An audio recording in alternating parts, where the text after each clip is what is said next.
What is the female equivalent of a neckbeard? The female equivalent of a neckbeard is a not like those other girls girl. Yeah, you're a female, but you're not like, those other girls. Other girls are stupid and vapid, and only care about boys and shopping.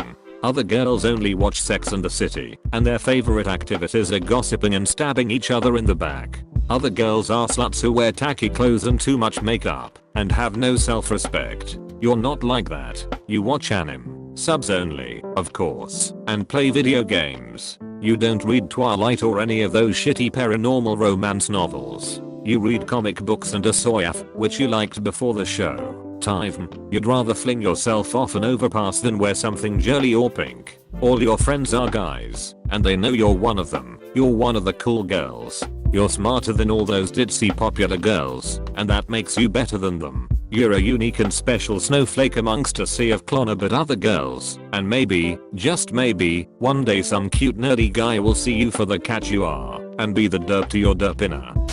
She doesn't take care of herself at all. She may be very overweight because of this, but not necessarily. She's weak. Her hair hangs in some lank non-style, unless she's on her way to an anincon, in which case she wears some wig, or does it up with multicolored dreads and extensions. Her skin is bad. She alternates between not wearing makeup and wearing deliberately unflattering makeup, dark purple lipstick, because she thinks that, by defying typical beauty standards, she is above them. When in reality, her defiance is evidence of her obsession with standards of beauty. She dresses in lots of baggy black things because she is ashamed of her body. She has very low self-esteem. She claims to be bisexual because she thinks some girls are pretty, and she once kissed a girl to show off or prove a point about how daring and unconventional she is. She has never dated a woman or had sex with a woman. She claims to be a pagan because she once shoplifted a Silver Wolf book and set up a Wiccan altar in her bedroom, which is now gathering mold under some old containers of Manic Panic and dirty t-shirts. She doesn't know any other pagans, and doesn't remember when any of the holidays are except for Samhain. She would desperately like a boyfriend, but she is too awkward and ashamed and fearful of real intimacy to have one. She covers for her low self-esteem by pretending no man is good enough for her. She has a laundry list of traits she says she is looking for. For instance, he has to be tall, muscular, athletic, a genius, kind to animals, and he has to look like Ryan Gosling and be a stallion in bed. And he has to love all the same things she does. Until she meets this ludicrous fantasy man, she derives her inflated sense of self-worth from the 2 or 3 awkward and scrawny teenage boys, often younger than her, who follow her around and sit at her feet. Even if you look past her pompous facade and try to talk to her, you find she has little to say. She only talks about herself and her friends and their private in-jokes. She constantly makes pop culture references to her favorite TV shows and movies, and if you don't understand them all, then she rolls her eyes and stomps away indignantly. Horse girls. How has nobody said this yet? It's like some switch was flipped in their brain at an early age, where horses come before all else. The cosplaying super anime girls who meow to each other. It doesn't matter how far I get from home, I still see these groups and they usually function in groups of 2. Cat ears girl, meow. Fedora guy, laddie. Cat ears girl, hiss. Fedora guy, friend zoned again. Nightmare Before Christmas hoodie person, kinda universal. 300 pounds. Slipknot shirt. Wiccan necklace. The fat rockabilly girl who is often seen at metal concerts or in conventions. She's often in her 20s attending community college and is caught somewhere between dressing like a goth up top and a punk down below. She claims to be random by wearing her Invaders Im or Johnny the Homicidal Maniac shirt, even though everyone stopped caring about them about 10 years ago. Her favorite shirt is a Slipknot concert shirt that rarely gets washed, but worn almost every day to Japanese class, which she's failing, because the teacher is a total backer.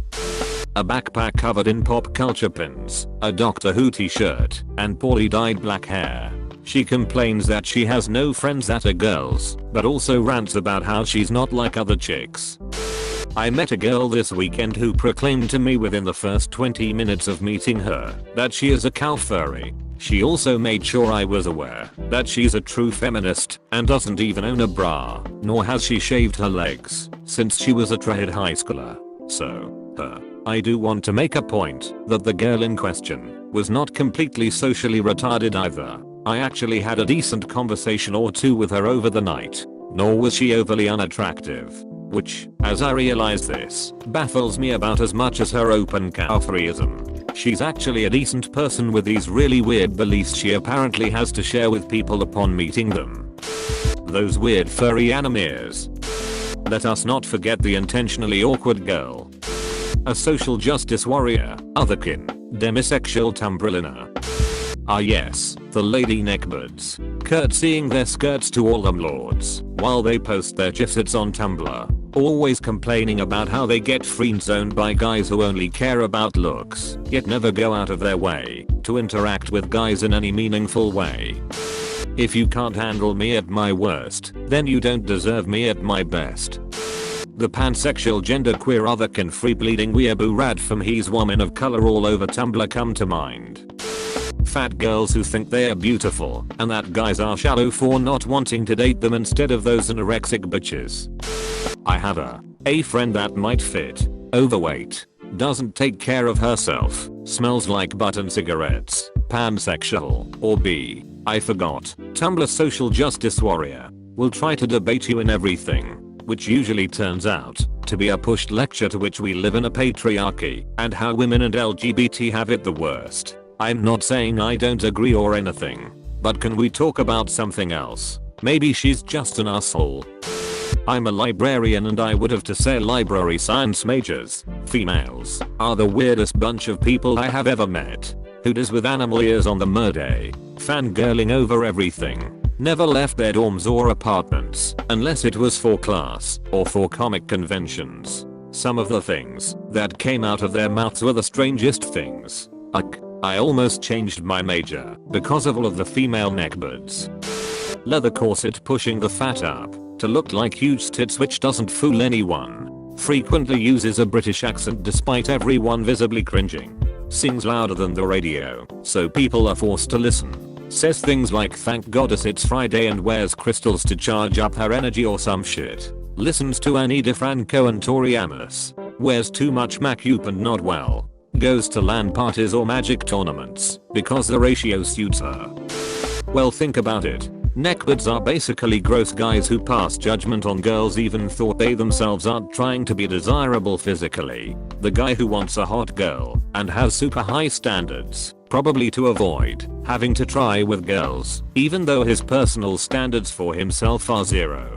The equivalent is girls who pass judgment on guys' personalities and then bring absolutely nothing to the table themselves. No sense of humor, no intellect, no interests. Just boring girls who want to be with Renaissance men and nothing less.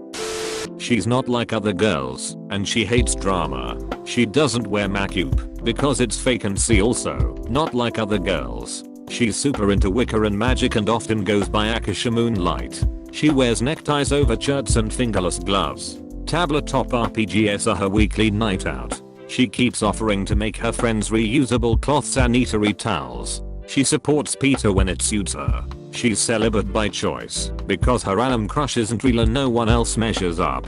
Edit. She throws random Japanese words and phrases into English sentences, and even though you don't watch anime you know she's using them wrong. When you call her out on that shit she pouts and mutters baka under her breath. She made her own prom dress, and you were so embarrassed for her you contemplated burning it off her. She boasts of her sewing skills to this day, having made one or two misshapen unidentifiable plushes and a purse out of a pair of old skater jeans. She claims to smoke clove cigarettes, but you saw her awkwardly pose with one once without smoking it whatsoever. Also, you know her parents would kill her if she smoked. She's secretly happy they are illegal now, so she can whine about not having any without anyone being able to call her on it. When it benefits her to be one of the guys, she'll break her neck trying, but the second it looks like being a woman will score her some points, she'll ham that up to the best of her ability. 1 minute she's all I can take it, don't treat me like a girl, and the next it's you wouldn't hit a woman, would you? She goes to the cool goth store downtown just to look at all the shit she can't afford. to the point that she's starting to be some kind of store groupie. The staff all know her by name and are sick of letting her try on pewter jewelry she's not going to buy. You can't remember the last time 6 months went by that she didn't have some sort of crisis / illness / bereavement / reason for everyone to be super nice and supportive and let her get away with being a brat. 90% of these things is, you suspect, made up, but it's not worth accusing her because she hates drama. It used to be me. I was chubby, got dreadlocks to show how different I was, shopped only at a topic, and sat cross-legged, ramen in hand, while I watched subdanum for hours on end. I hung out with all the neckbeard guys because they fawned over me, had strong but uneducated opinions, and was briefly vegan before a made-up illness made me stop. Blacked out my windows, collected swords and thought those Naruto headbands were literally the most amazing thing ever made. Then high school ended, and I realized I was a little shit and became normal. There's still hope for all the she-beards out there. I think the female equivalent of a neckbeard is one who has a jaded, cynical outlook on society. She is extremist about the things that matter: environment, animal rights, politics, world hunger, etc.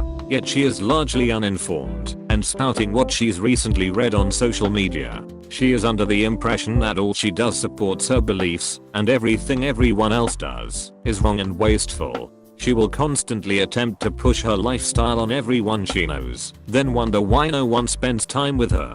Her fandom is the only fandom, falling in line with her obsessive outlook. Hypocrisy is the name of her game, and God forbid you call her out on it.